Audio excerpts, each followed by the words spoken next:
Assalamualaikum warahmatullahi wabarakatuh. Alhamdulillah, assalatu wassalamu ala rasulillah, Muhammad bin Abdillah, wala hawla wala quwata illa billah, amma ba'du. Saudaraku, sahabat Zakat TV di mana saja Anda berada, apa kabar iman Anda hari ini? Doa dan harapan kami, semoga keimanan kita senantiasa meningkat dari hari ke hari. Dengan keimanan yang senantiasa meningkat ini, kita berharap semoga Allah Subhanahu wa Ta'ala akan menurunkan hidayahnya kepada kita, sehingga kita menjadi orang-orang yang senantiasa istiqomah untuk menegakkan nilai-nilai ilahiyah di setiap jengkal tanah yang kita lalui dalam kehidupan kita. Ketika nilai-nilai Islam sudah kita tegakkan di setiap jengkal tanah yang kita lalui, maka kita berharap semoga ini akan menjadi bunga-bunga penguat kehidupan rumah tangga kita bersama dengan pasangan kita. Dan senang sekali kita kembali dalam program Asmara kali ini, yakni amanah, sakinah, mawadah, dan warahmah. Amanah artinya dapat dipercaya. Sepasang suami istri harus saling mempercayai dan harus bisa dipercaya oleh satu dengan yang lainnya. Kemudian sakinah, rumah tangga yang tenang, damai. Mawadah, rumah tangga yang penuh dengan perasaan bunga-bunga cinta. Warahmah, luber, barokah dengan kasih sayang. Oleh karena itu, dalam kesempatan ini pula kita akan mengangkat tema yang cukup unik dan menarik, yakni suami aktivis lingkungan sosial. Seperti apa kira-kira ya? Seorang suami yang aktivis lingkungan sosial. Ya, tentu saja aktivitas yang positif. Tapi berbicara tentang aktivitas yang positif, bukankah tanggung jawab utama seorang suami adalah memenuhi kehidupan rumah tangga? Yang artinya suami harus bekerja. Ketika bekerja mencari nafkah dalam rangka memenuhi kehidupan rumah tangga, di luar sana suami akan bersaing dengan waktu. Ada durasi-durasi waktu yang harus terus terisi oleh suami. Bagaimana caranya? Isinya adalah kerja, kerja, dan kerja. Yang dengan itu harapannya adalah suami bisa membawa pulang hasil, dan hasil. Yang dengan hasil itu kemudian seluruh kebutuhan kehidupan rumah tangga tertutupi. Tamam, sempurna, sehingga kehidupan rumah tangga tidak kekurangan, sehingga kehidupan rumah tangga penuh izzah, penuh kehormatan dan harga diri. Alhasil, sebagai seorang suami harus pandai membagi waktu, bekerja, kemudian tentu saja keluarga. Keluarga khususnya tentu dengan Anda sebagai pasangannya, khususnya kaum ibu. Punya suami tapi kemudian aktivis. Sudah jelas bekerja di rumah, di luar rumah paling tidak untuk mencari nafkah butuh waktu 8 jam. Ini jika sang suami menjadi karyawan pada sebuah perusahaan. Belum lagi jika ternyata suami adalah seorang entrepreneur, seorang pebisnis. Waktunya mungkin bukan 8 jam. Bisa jadi waktunya 20 jam. Kenapa? Karena yang namanya bisnis sendiri dia tidak mengandalkan gaji. Tentu saja ini adalah logika dunia. Dalam kaca matematis hitung-hitungannya tidak ada kata salah. Tetapi menjadi tidak tepat jika ternyata harus disandarkan pada nilai-nilai keimanan. Ketika sandarannya adalah nilai-nilai duniawi, maka seorang istri akan berpikir dengan logikanya sendiri sebagai hamba yang notabenenya cara berpikirnya terbatas itu dengan satu pemikiran, kalau bekerja untuk mencari nafkah saja sudah 24 jam. Ada waktu 4 jam tersisa di rumah, itu juga digunakan untuk ibadah kepada Allah. Belum sholat isya-nya, belum tahajudnya, belum subuhnya, belum tilawatil Qur'annya. Tapi ditambah lagi dengan suami harus aktif di lingkungan tempat tinggal, di masyarakatnya. Maka seorang istri yang berpikir dengan otak kirinya yang notabene-nya terbatas, terlalu matematis ini, kemudian dia akan berkata, lantas untuk saya kapan? Emang istri hanya sekedar ban serep? Tentu ini bukan persoalan yang mudah. Seorang suami betul-betul dia menjadi seorang aktivis di lingkungan rumahnya. Maka seorang suami sudah barang tentu waktunya akan sedikit atau bisa dikatakan kurang untuk keluarganya. Jika hal ini terjadi, tentu saja tidak semua wanita akan mengatakan siap. Bahkan sebagian wanita mungkin hanya akan tersenyum, menggelengkan kepala lemah, kemudian dia akan mengatakan dalam bahasa gaulnya, gelap. Jika ini dibiarkan, nah ini kemudian yang bisa jadi akan menjadi bumerang di masa yang akan datang. Seorang istri akan memandang idealnya seorang suami adalah sebagian waktunya untuk bekerja mencari nafkah dan sebagian waktunya adalah untuk dirinya. Ketika suaminya menjadi seorang aktivis lingkungan sosial, inilah jauh-jauh hari, jauh-jauh waktu yang perlu dimanage oleh seorang istri adalah memanage spiritualitasnya, memanage emosinya, memanage jiwanya, memanage hatinya agar hatinya menjadi hati yang begitu lapang, hati yang begitu luas, agar jiwanya menjadi jiwa yang begitu dewasa. Agar spiritualitasnya tidak berpikir sebagai aku, tetapi ruang berpikirnya adalah kita. Tidak berpikir kamu, tapi berpikirnya adalah mereka.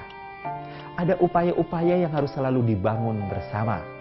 Ketika seorang suami adalah seorang aktivis lingkungan, istrinya harus bisa segera mensejajarkan dari pola pikirnya.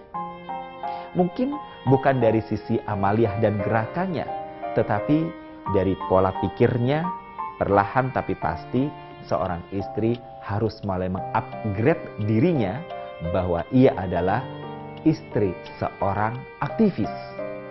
Nah, menjadi istri seorang aktivis tentu saja sekali lagi bukan persoalan yang mudah. Tidak semua wanita siap melakukan hal ini.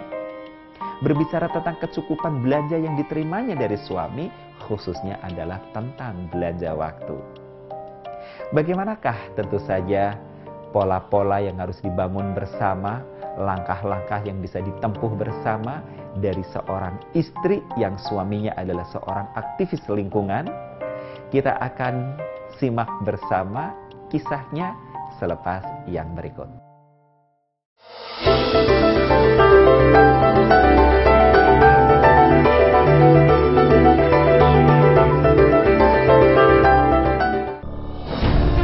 Ketika keindahan dunia merebak keselarasan, berbagi kemesraan.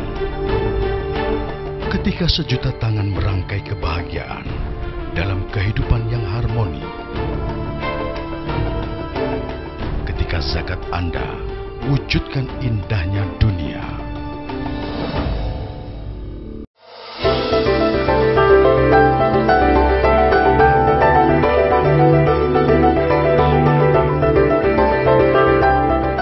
Terima kasih Anda masih bersama dengan Asmara. Dalam program ini atau dalam kesempatan kali ini kita sedang berbincang tentang suami aktivis di lingkungan sosial tempat tinggalnya. Tadi saya sudah menjanjikan kita akan angkat kisahnya. Ada kisah yang cukup menarik dari seorang suami yang aktivis. Sebut saja namanya Ahmad. Ahmad tinggal di sebuah sektor di wilayah sektor 9 Bintaro. Pasti khususnya Anda yang tinggal di wilayah Jakarta tidak asing dengan wilayah ini. Ahmad adalah seorang aktivis. Dia adalah seorang kontraktor. Bisa kita bayangkan, pekerjaan seorang kontraktor tentu pekerjaan yang sangat padat, menyita waktu, perhatian, dan juga tenaga. Tapi Ahmad ternyata dia mampu membagi waktu-waktunya sedemikian rupa untuk keluarganya dan juga untuk lingkungannya. Ahmad Kebetulan juga dengan izin Allah adalah orang yang mudah untuk senantiasa melontarkan ide-idenya, pemikiran-pemikirannya, yang dalam bahasa mudahnya Ahmad adalah orang yang cukup cair dan hangat terhadap pasangannya. Sehingga setiap langkah gerak yang akan dilakukannya, dia senantiasa mendiskusikan dengan istrinya.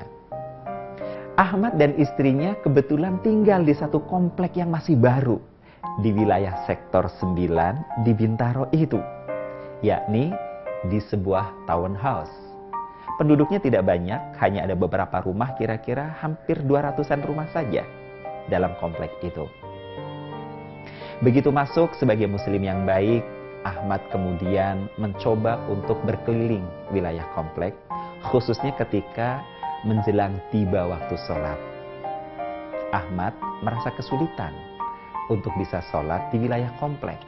Terpaksa karena Ahmad cinta kepada masjid, ia pergi keluar dari komplek untuk mencari masjid yang terdekat. Ternyata masjid yang dikatakan terdekat jaraknya 300 meter dari rumahnya.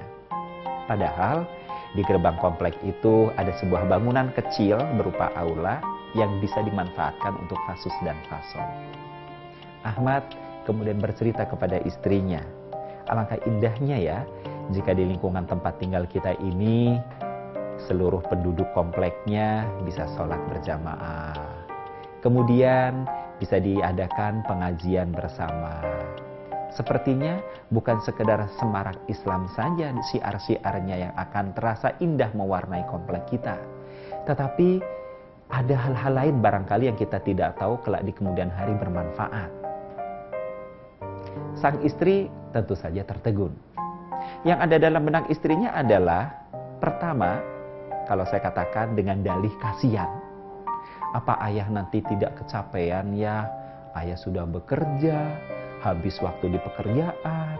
Ayah juga nanti bakal harus ngurus kegiatan sosial, apalagi menginginkan ada sholat berjamaah, berarti harus bikin musola sebelum menjadi masjid. Bagaimana nanti juga dengan keluarga, nanti ayah kecapean gimana? Ini juga fitrah manusiawi. Seorang istri merasa keberatan, tidak mengatasnamakan dirinya, tapi mengatasnamakan justru suaminya. Kata sang suami, insya Allah, bismillah mama, biidnillah, mudah-mudahan dengan izin Allah, kalau kita bisa kompak, bisa semangat, maka insya Allah nanti kita bisa.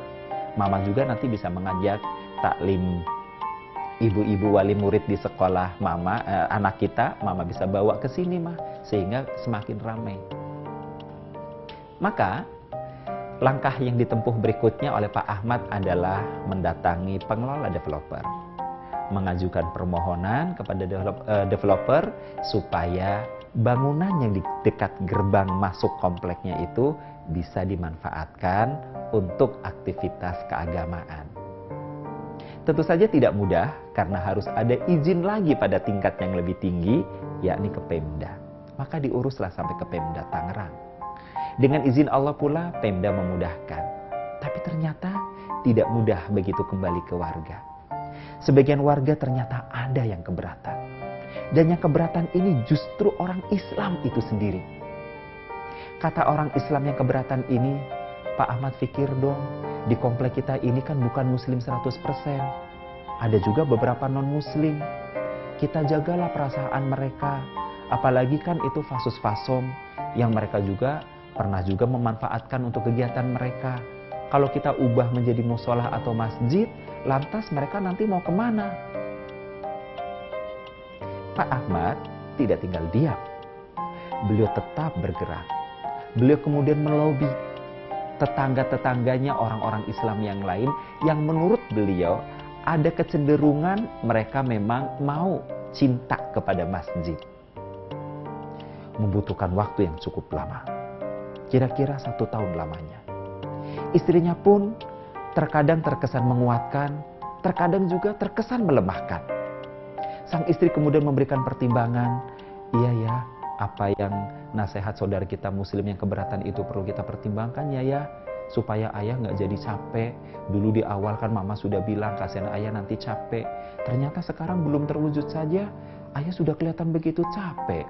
Ngurus izin sana, ngurus izin sini, harus menjelaskan kepada warga yang harus dilobi. ayah capek ya, mama jadi kasihan sama ayah. Kata sang suami, tidak Ma, kita sudah kandung basah, berilah dukungan kepada ayah. Mudah-mudahan Allah akan memberikan jalan yang baik. Ternyata di luar kemampuan mereka, kehidupan di komplek mengalami masalah demi masalah. Masalah pertama yang cukup unik adalah terlemparnya batu dari rumah-rumah di luar komplek, kita maaf menyebutnya rumah kampung, terlontar batu ke genteng rumah orang yang ada di dalam situ. Tidak sekali dua kali, sehingga menjadi pembicaraan warga dan disampaikan kepada RT. RT mencoba untuk berkoordinasi dengan RT di luar komplek. Ternyata memang benar, warga melempar batu. Tapi alasan warga itu bukan batu yang disengaja.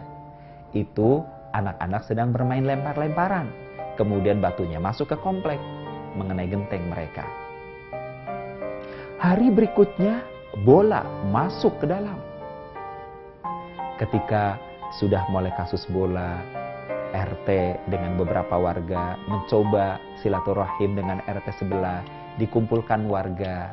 Di sini ternyata ada hal lebih besar, sesuatu yang terpendam dari warga. Apa itu? Warga kemudian semakin emosi begitu ditegur supaya main bola tidak terlempar lagi ke dalam komplek. Salah seorang warga kemudian berkata, "Kalian kan enak tinggal di dalam. Kalian mana tahu persoalan kami yang ada di luar. Kalau memang sekedar bola saja menjadi masalah buat kalian, maka sekarang inilah saatnya kami untuk menyampaikan permasalahan kami kepada kalian." Saudaraku yang dirahmati Allah, sahabat Zakat TV di mana saja Anda berada, seperti apakah persoalan yang akan diungkapkan warga di luar komplek ini? Kita simak selepas yang berikut.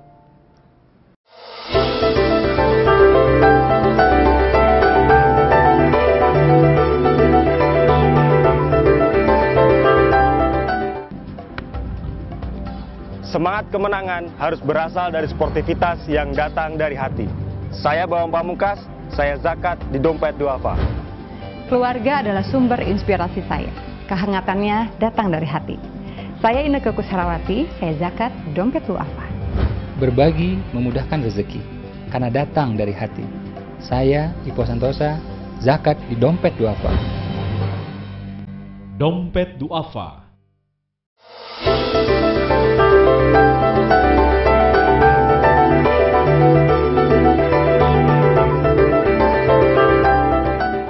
Sahabat Zakat TV, di mana saja Anda berada, problem yang diangkat oleh warga ternyata adalah satu kalimat yang di luar dugaan para penghuni komplek. Apa itu?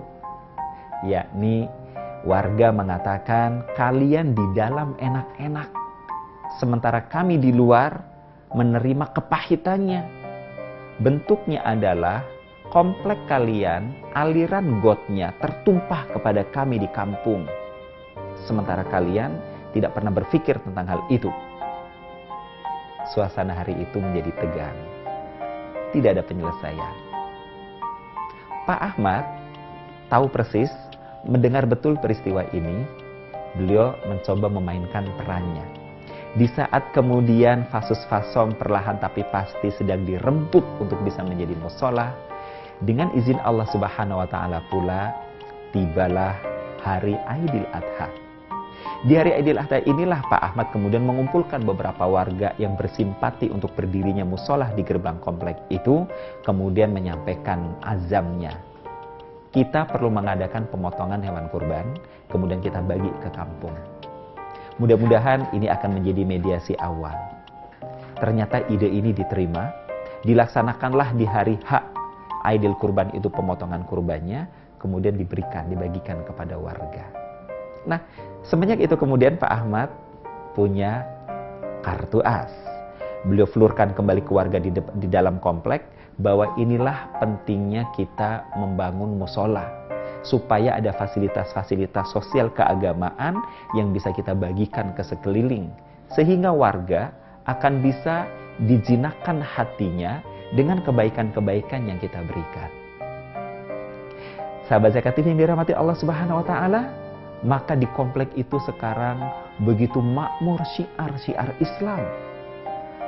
Sholat Id beberapa kali diadakan, warga datang berduyun-duyun, bukan hanya yang di dalam komplek, tapi juga yang dari luar komplek. Orang komplek merasa ada tempat yang dekat, maka mereka lebih memilih sholat di komplek mereka sendiri. Kemudian, setiap ada kegiatan-kegiatan keagamaan, pendidikan-pendidikan, baik taman bacaan Quran maupun tablik-tablik akbar, orang kampung pun kemudian mau hadir ke dalam. Hubungan antara komplek dan kampung menjadi harmonis dan sangat indah. Tahukah kita kenapa hal ini bisa muncul dan terjadi? Karena di balik seorang aktivis ada seorang wanita yang juga berjiwa aktivis. Apa bentuk aktivitas seorang wanita sehingga suaminya bisa beraktivitas di luar rumahnya? Wujudnya adalah investasi, pengorbanan, kerelaan, memberikan waktu sang suami bukan sepenuhnya 100% untuk dirinya, tapi ada persentase yang diwakafkan di jalan Allah Subhanahu wa taala. Ada seorang istri yang telah mampu memanage emosinya, memanage jiwanya, memanage hatinya, sehingga mendapatkan pemikiran-pemikiran yang terang dan lapang, pemikiran yang luas, bahwa keridoannya memberikan ruang waktu kepada sang suami untuk diisi dengan beraktivitas sosial adalah juga bagian dari wakaf, yang mudah-mudahan wakaf waktu ini menjadi sedekahun jariyah di sisi Allah Subhanahu wa taala. Dan ketika sang suami mengatakan kepada istri, sang suami mengatakan, kita bermohon kepada Allah, dua sejoli, masuk pada satu wilayah, bukan sekadar memanage hati, memanage waktu, tapi juga memanage keimanan. Apa bentuknya? Tawakal alallah. Kedua suami istri ini menjadi orang yang tawakal kepada Allah Subhanahu wa taala. Mereka beramal sebagaimana yang Allah Subhanahu wa taala gambarkan, fa'fu anhum, maka maafkanlah mereka. Mereka saling memaafkan keterbatasan waktu yang mereka berikan satu dengan yang lainnya. Wastaghfir lahum, dan mohonkan ampun kepada Allah Subhanahu wa taala. Mereka berdua senantiasa saling mendoakan ampunan supaya Allah mengampuni dosa pasangannya. Suami mendoakan istri, istri mendoakan sang suami. Kemudian wasyawirhum fil amr. Mereka senantiasa mendiskusikan langkah-langkah yang akan mereka tempuh. Mereka senantiasa mendiskusikan bukan sekedar hal-hal yang terkait dalam internal kehidupan rumah tangga mereka saja, tetapi mereka juga mendiskusikan hal-hal yang terkait dengan keadaan sosial masyarakatnya. Ketika wilayah kompleknya ada problem sedemikian rupa dengan orang-orang di seberang di luar komplek, suaminya pun mengajak sang istri bermusyawarah. Istri tetap memberikan asupan-asupan yang baik. Dan Allah menggambarkan di dalam ayat ini, faida azamta falyatawakkal 'alallah. Innallaha yuhibbul mutawakkilin. Maka jika kamu sudah menguatkan keinginanmu itu, titipkanlah kepada Allah. Sesungguhnya Allah mencintai orang-orang yang senantiasa menitipkan persoalannya kepadanya. Dengan bertawakal kepada Allah Subhanahu wa taala, Pak Ahmad terus melangkah.